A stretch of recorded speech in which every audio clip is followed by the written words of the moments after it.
now it's docked to, once again, to International Docking Adapters 3. Henry Blue Throttle wants to know, is the crew on board? Yes, the crew is on board. We've mentioned this a couple times here today, but I do think it's important because it's stuff that people don't think about. But yes, the crew has to be on board the Crew Dragon during this process.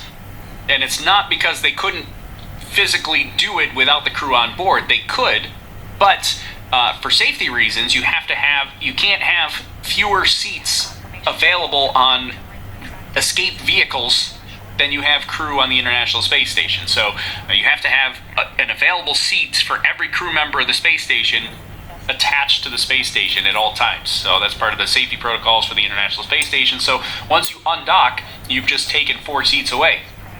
And, luckily we had no, seems like there's no issues today, but if there was a potential issue and they couldn't redock that Crew Dragon back to the International Space Station, you have 4 crew members there that have no way off.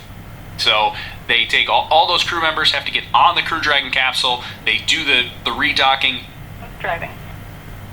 They do the redocking with the Crew Dragon capsule while they're on board. That way, if anything goes wrong, they're in their vehicle, and they could, worst case scenario, they could just be like, well, we're going home because we can't dock.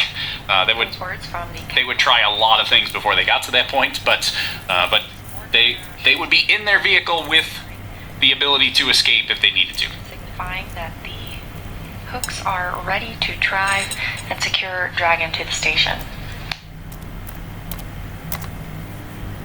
The first set of hooks has begun driving and everything is looking good so far.